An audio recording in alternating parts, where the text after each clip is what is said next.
은혜를 부어줄 줄 믿습니다. 오늘 헌신 예배의 주제는 일곱 나팔의 재앙인데요. 여러분 계시록 참 오랜만이죠? 계시록은 우리 이 헌신 예배 때 제가 주로 다루는데 오늘 오랜만에 계시록 일곱 나팔의 재앙을 나누도록 하겠습니다. 계시록은 세 가지 재앙으로 구성이 되어 있어요. 다음 페이지 넘겨주시면 복습할게요. 이미 여러 번 제가 말씀드렸지만 여러분 다시 리마인드 하는 차원에서 세 번의 재앙으로 구성되는 첫 번째가 일곱 인을 떼는 재앙이에요. 이미 다 끝났습니다. 오늘 그래서 8장 이제 6절부터 이제 일곱 나팔을 부는 재앙으로 넘어가는 지금 순서입니다. 그리고 일곱 대접을 쏟는 재앙, 이렇게 세 가지로 구성이 되어 있어요. 다시 한번 이 계시록의 배경을 말씀드립니다. 자, 다음 페이지 넘어가면 이 계시록을 우리가 역사적으로 봐야 돼요. 너무 미래적으로 종말론적으로 보면 해석이 좀 이단적으로 많이 바뀌어요. 그래서 이단들은 역사적 해석 같은 건 신경 전혀 안 쓰기 때문에 자기 마음대로 끼워 맞추기를 하는 경향이 있는 거예요. 그래서 계시록은 분명히 어떤 시대적 배경을 가지고 있는 책입니다. 그 배경이 뭐냐면 바로 로마 제국의 압박, 박해라는 그런 배경을 갖고 있었어요. 그런데 도미티아누스라는 그 황제 시대 때 바로 이 계시록이 쓰여진 것입니다. 도미티아누스는 누구냐면 로마의 11대 황제로서 이전의 황제들은 죽은 다음에 후손들이 신격화했어요. 그러나 도미티아누스는 내가 신이야 라고 최초로 주장했던 살아있는 신이 된 사람입니다. 그리고 그 전에는요, 로마 도시 안에서만 기독교를 박해했다면 이제는 전 제국에 걸쳐서 기독교를 박해한 최초의 황제입니다. 그리고 기독교인을 죽이고 재산을 몰수했어요. 자, 이런 상황에서 하나님의 백성 크리스찬들은 죽기 아니면 까무러치기로 버텨야만 되는 시대, 그것이 1세기의 기독교였어요. 여러분, 제가 그 터키를 가봤어요. 터키를 가보니까 지하 8층 깊이로 굴을 팠습니다. 거기서 300년간 기독교인들이 버텼어요. 그러니까 우리는요, 지금 이렇게 코로나라는 대재앙 앞에서도 성도들이 엄청나게 교회 떠났습니다. 여러분, 평균 30%가 교회 떠난 거 아세요? 그리고 만 개의 교회가 문 닫았어요, 이 코로나 때문에. 그런데 도미티아누스 황제 때 그 박해와 어려움이 지금 코로나에 비해서 약했을까요? 강했을까요? 네, 비교할 수 없었죠. 그러니까 300년 동안 동굴을 파고 그 동굴의 길이를 다 합하면 5,000km예요. 그럼 미로와 같이 파여 있는 그 동굴 속에 제가 들어가 봤어요. 여러분, 까딱 잘못하면 거기 못 빠져나옵니다. 근데 300년 동안 믿음 지키려고 그냥 세상 포기한 거예요. 그 시대에 쓰여진 책이 바로 계시록이에요. 그러니까 계시록은 그냥 뜬금없이 미래에 어느 날 이루어질 이야기를 쓴 것이 아니라 저 박해 속에서 그리스도인들이 어떻게 살아야 되는가, 이 박해라는 현장 속에서 그리스도인들은 어떻게 믿음을 지켜나가야 되는가에 대한 그런 격려의 책이에요. 그러니까 이 역사적 사실을 이해하면서 이 계시록을 이해해야 엉뚱한 이단이 안 나오게 되는 것이죠. 자, 일곱 인을 떼는 재앙을 다시 잠시 리뷰하자면 세상에 대한 심판을 처음으로 공개하는 예고편 같은 내용이 바로 일곱 인을 떼는 재앙이에요. 두루마리에 7개의 도장이 찍혀 있는데 그 도장은 촛농을 녹여서 이렇게 인을 만들었거든요. 그래서 하나씩 뗄 때마다 이제 재앙이 하나씩 공개가 되는 것입니다. 그리고 두 번째는 오늘 제가 말씀드릴 주제인데요. 다음 페이지 넘어가면 일곱 나팔을 부는 재앙이 바로 8장 6절부터 14장까지 계속됩니다. 그럼 일곱 나팔 재앙은 무엇을 말하냐면 심판이 시작된다고 선언하는 설교예요. 그러니까 아까는 예고편, 일곱 인은 예고편이고 이것은 시작을 알리는 재앙으로 보면 되는 것입니다. 마지막 세 번째 재앙은 일곱 대접을 쏟는 재앙은 모든 실제적인 재앙의 총 과정을 처음부터 끝까지 다 보여주는 거예요. 그러니까 일곱 인은 무슨 편? 예고편, 7 나팔음 시작, 7 대접은 총 과정을 말해주고 있는 그런 재앙이라는 것이죠. 자, 이 세 가지 재앙이 따로따로 순서적으로 일어나는 것이 아니라 한 가지 재앙에 대한 세 편의 일종의 다른 이 드라마와 같은 것입니다. 옆에 분에게 이 세 가지 재앙이 어떻게 다른지. 자, 7 인을 떼는 재앙은 예고편, 7 나팔은 시작, 7 대접은 총 과정. 아시겠죠? 자, 복습 두 분씩 짝을 짓고 이 세 재앙이 어떻게 틀린지 시험 보는 거예요. 지금 배웠으면 시험을 봐야죠.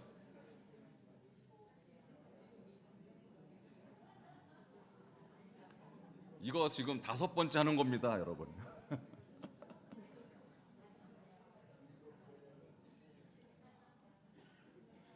자, 기억하시라고 제가 여러분께 이렇게 하는 것입니다. 계시록을 우리 교회에서 잘 안 가르쳤어요.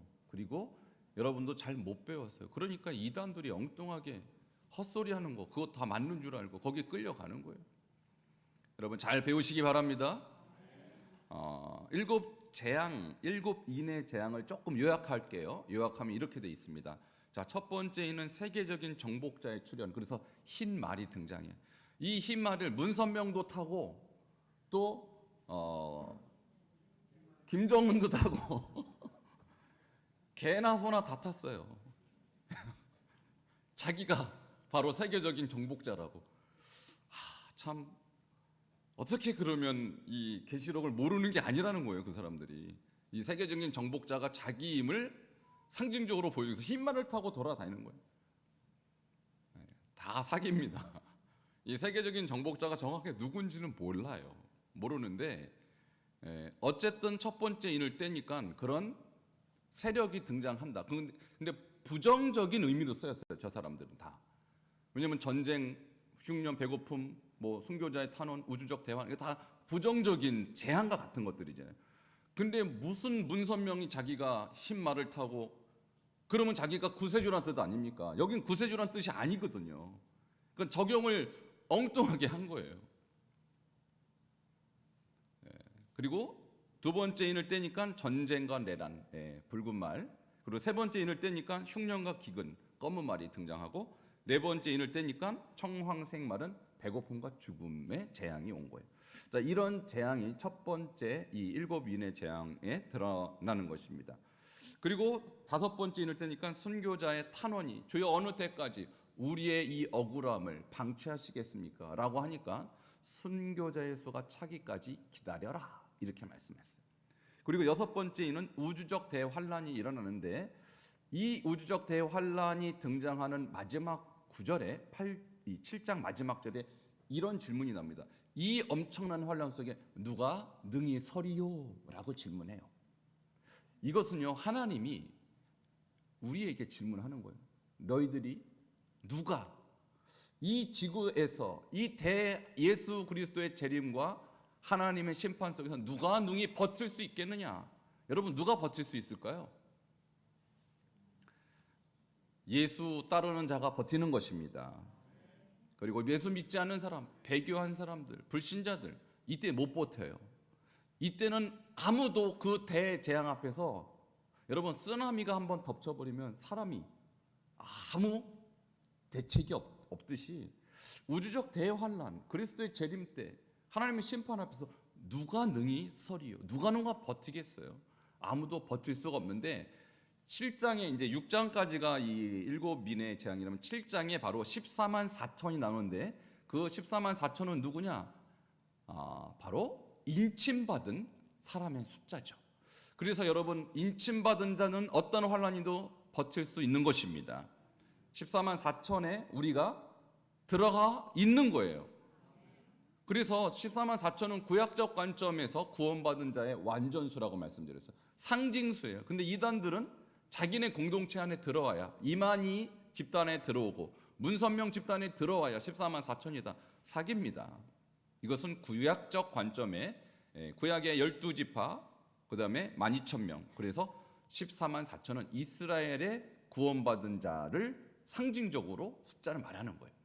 그러면 신약적 관점의 구원받은 자의 완전수는 흰옷 입은 셀 수 없는 큰 무리, 그 사람을 말하는 것입니다. 그래서 구약의 14만 4천은 신약의 흰옷 입은 이 셀 수 없는 큰 무리와 같은 개념이지 전혀 다르지 않다라는 거예요. 근데 문선명도 그렇고 이만희도 그렇고 이것을 구분했어요. 그래서 어떻게 구분했냐면 너희들이 14만 4천에 들어가든지 거기에 못 들어가면 흰 무리에 들어가게 됐다, 이런 식으로 가르쳐서 1그룹, 2그룹, 1등급, 2등급 이렇게 갈랐단 말입니다. 다 사기예요.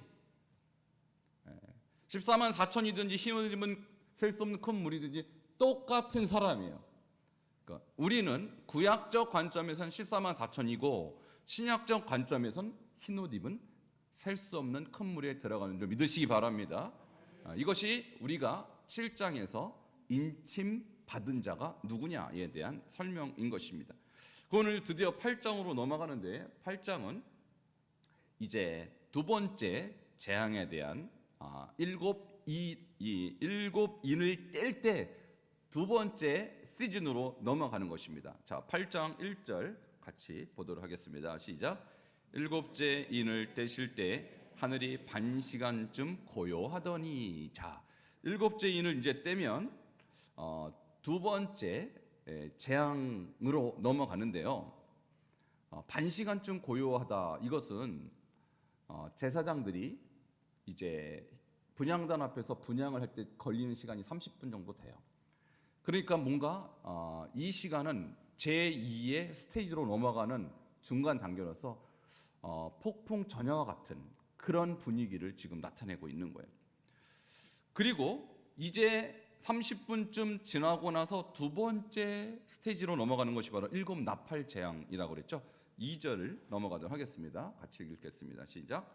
내가 봄에 하나님 앞에 일곱 천사가 서 있어 일곱 나팔을 받았더라. 일곱째 인을 떼니까 이제 일곱 천사가 일곱 나팔을 받는 모습으로 넘어가는 거. 그래서 인 재앙에서 나팔 재앙으로 넘어가는 것이죠. 여러분, 나팔은 성경에서 무엇을 상징할까요? 자, 다음 페이지 보면 나팔은요 134회가 등장해, 구약에만. 근데 그 중에서 49회가 전쟁의 신호로 사용됐고요, 47회가 예배 의식 때 예배 시간이야 이것을 알리기 위해서 사용이 됐고, 10번이 심판의 신호로 알려졌어요. 그리고 종말의 신호, 왕들의 대관식 때 이 나팔 소리가 등장합니다. 그렇다면 오늘 이 나팔 재앙에서의 나팔은요 심판의 신호로 사용되는 것입니다. 데살로니가전서 4장 16절에 보면 이렇게 기록되어 있습니다. 함께 읽겠습니다. 시작. 주께서 호령과 천사장의 소리와 하나님의 나팔 소리로 친히 하늘로부터 강림하시리니 그리스도 안에서 죽은 자들이 먼저 일어나고. 아멘. 여러분, 이 나팔 소리는 종말의 사인이고 종말의 신호인데, 안 믿는 사람, 하나님을 거역하는 사람, 1세기적 성경에 보면 도미티아누스와 이 로마 제국의 반기독교적 세력은 그것이 어떤 소리냐면 심판의 소리예요. 그러나 인내심을 갖고 믿음을 지키고 지하 그 깊은 8층 밑에서 숨 죽여가며 믿음을 지킨 사람에겐 구원의 소리인 줄 믿으시기 바랍니다. 여러분, 우리에게 나팔 소리가 언젠가 들릴 거예요. 그때 그 소리가 여러분에게 구원의 소리입니다. 여러분을 구원하러 온 소리. 솔직히 우리도 전 세계가 하나님 믿는 사람, 교회에 대하여, 기독교에 대하여 호의적이지 않습니다. 점점 세상은 반기독교적으로 갈 거예요. 특별히 코로나 시대가 되면서 모든 언론과 모든 매체들이 기독교를 집중 공격했어요. 이것은 결코 이상한 일이 아니에요. 이것은 계시록에 이미 예언되어 있는 것입니다. 그때 하나님의 백성들은 어떻게 해야 되는가? 여러분, 숨죽여 가면서 주님의 나팔 소리를 기다리시기 바랍니다. 믿음을 지켜야 된다는 소리입니다. 주님은 반드시 나팔 소리로 우리를 찾으러 오실 것입니다. 자, 그리고 나서 3절로 넘어가면 이제 중요한 주제가 등장하는 것이 기도예요. 이 어려운 시대, 이 환난의 시대, 이 박해 시대, 성도는 뭐 하면서 버텨야 되는가? 기도예요. 자, 8장 3절입니다. 같이 읽겠습니다. 시작. 또 다른 천사가 와서 제단 곁에 서서 금향로를 가지고 많은 향을 받았으니 이는 모든 성도의 기도와 합하여 보좌 앞 금제단에 드리고자 함이라. 아멘. 자, 8장이 아닌 5장에도 이 향 얘기가 나오는데 이것은 성도들의 기도다. 향은 기도다 이렇게 나왔어요. 그러니까요, 지금 이 박해 속에 있는 성도들이 자, 누군가로부터 이제 천사들의 나팔 소리를 들을 때 이 종말의 시대에 성도들의 기도는 어떤 의미가 있냐면 마치 제사장들이 분향단에 향을 피우면 그것이 막 올라가잖아요. 그러니까 마찬가지로 지금 이 시대에 그런 분향단의 분향은 누가 하느냐? 여러분과 제가 하는 것입니다. 성도들이 하는 거예요. 그러니까 여러분은 왕 같은 제사장이 맞는 거예요. 자, 계시록 20장 6절에도 자, 첫째 부활에 참여하는 자는 복되고 거룩하듯 그들이 그리스도와 하나님의 제사장이 되어 천년 동안 그리스도와 더불어 왕노로 탄다 그랬어요. 그러니까 우리는 이 시대 제사장이 되는데 그럼 뭘 해야 되느냐? 향을 피워야죠. 향, 그죠? 그러면 구약 시대의 향은 그냥 진짜 향이라면 이 시대의 향은 뭐냐? 여러분의 기도인 줄 믿으시기 바랍니다.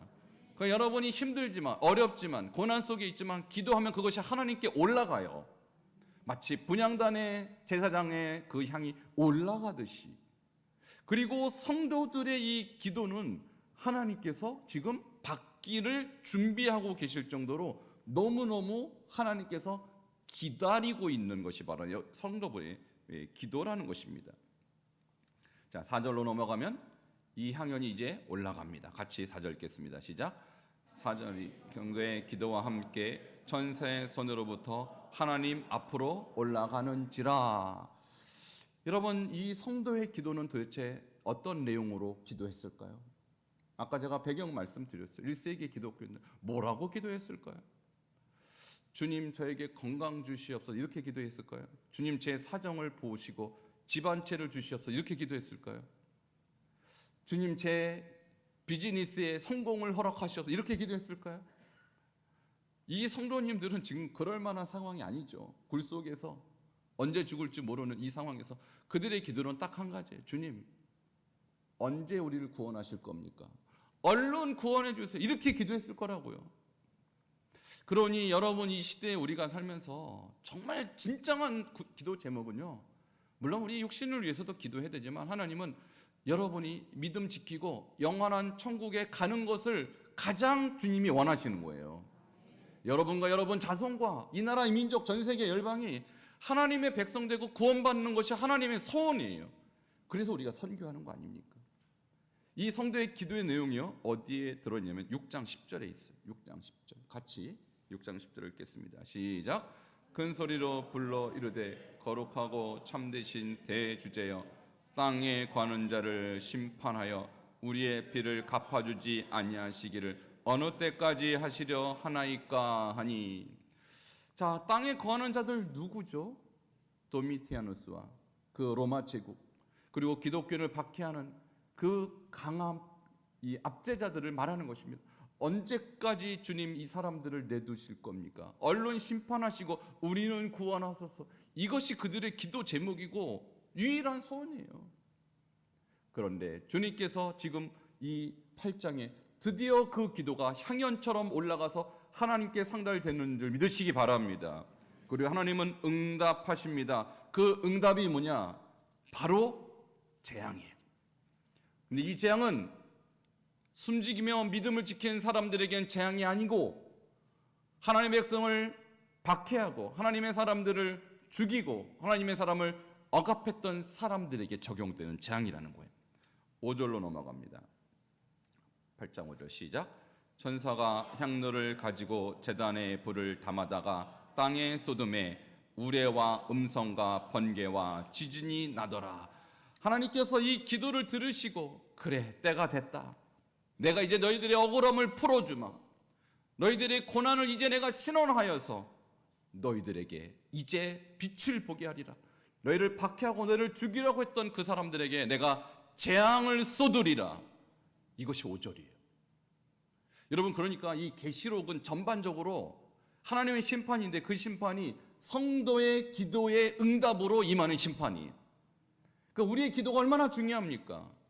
우리의 기도가 결국 하나님 보좌를 움직이는 줄 믿으시기 바랍니다. 성도의 기도는 그래서 능력이 있는 거예요. 전사가 향로를 가지고 제단에 불을 담아다가 땅에 쏟았다는 것은 그 기도의 응답으로 드디어 하나님을 박해했던, 하나님의 백성을 박해하는 그 사람들에게 재앙을 쏟아내는 것입니다. 그리고 나서 6절로 넘어가면 이제 나팔을 7천사가 불기를 시작하는 거예요. 나팔은 아까 분명히 말씀드렸습니다. 종말의 사인이고 듣는 그리스도인들에게는 구원의 신호인 것입니다. 할렐루야. 자, 이 소리가 들릴 때 고통받고 박해받던 이 그리스도인들 얼마나 기쁠까요? 우리 주님께서 다시 오실 때 우리가 그 소리를 들을 때요, 여러분 과연 그 소리가 여러분에게 어떤 소리로 들릴 것 같습니까? 그 예수님의 나팔, 천사들의 나팔 소리 들을 때, 아, 드디어 나를 구원하시러 주님이 오셨구나, 할렐루야 하며 그 소리를 들으시기 바랍니다. 그러나 이 세상에 하나님을 거부하고 모독하고 무시했던 사람들은 이 소리가 무슨 소린가? 이 소리는 두려운 소리로다. 내가 이 소리 때문에 내가 견딜 수가 없다라는 이 절망의 탄식이 나올 수밖에 없는 거예요. 그때 여러분은 승리하게 될 것입니다. 이것이 바로 나팔 재앙의 의미인 것입니다. 그리고 나서 오늘 우리가 아까 읽었던 그 7 나팔의 재앙이 오늘 본문에는 4개의 나팔까지 나와요.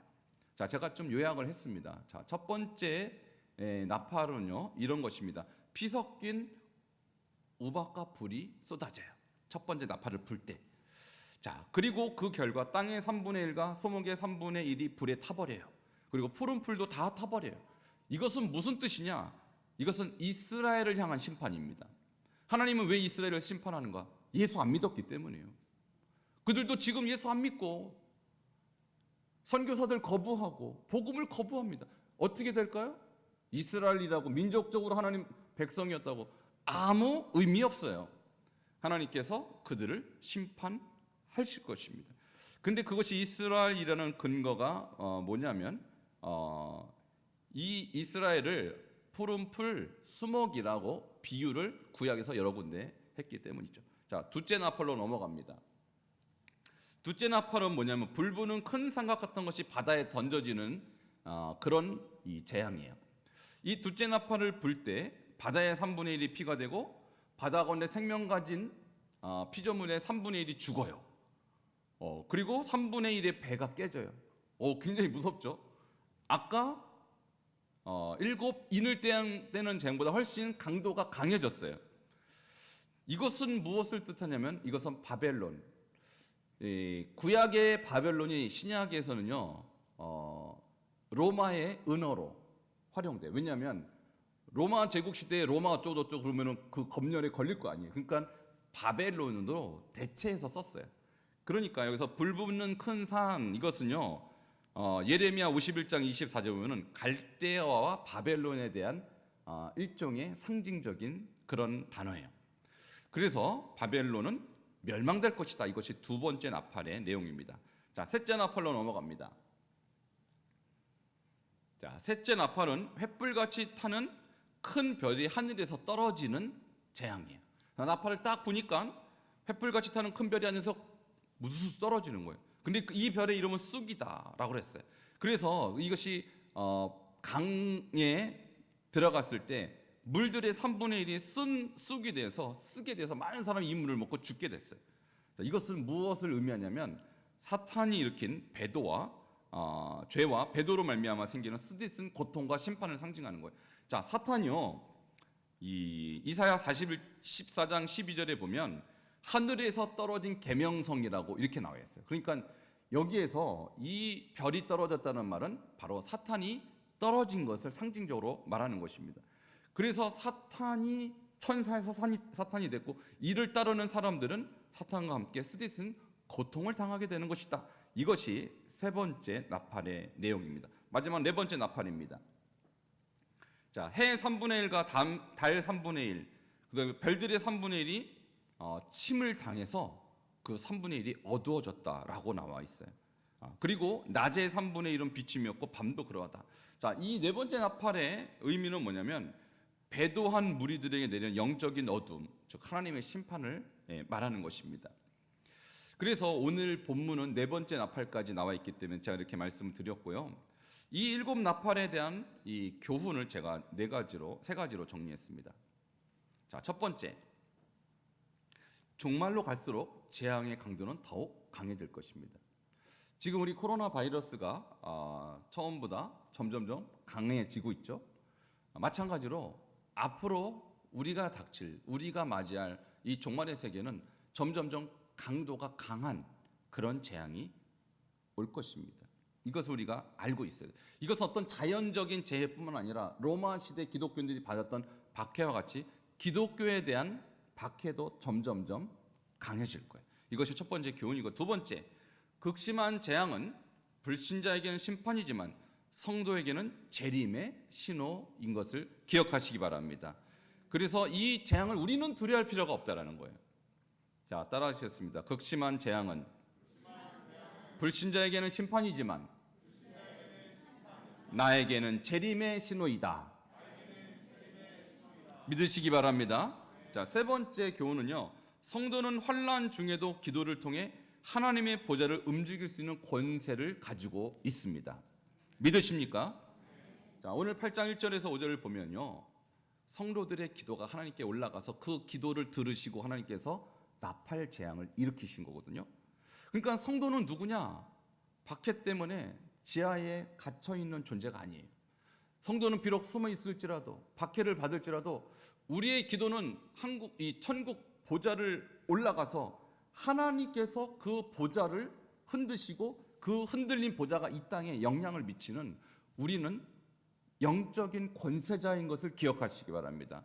이것이 일곱 나팔의 중요한 마지막 교훈입니다. 따라하시겠습니다. 성도는 환난 중에도 기도를 통해 하나님의 보좌를 움직일 수 있는 권세를 가지고 있다. 이 세 번째 교훈이 오늘 이 교훈의 하이라이트고 핵심이에요. 자, 우리 옆에 분에게 한번 축복하겠습니다. 당신의 기도는 하늘 보좌를 움직입니다. 이것만 여러분 배우고 가시면 오늘 잘 들으신 거예요.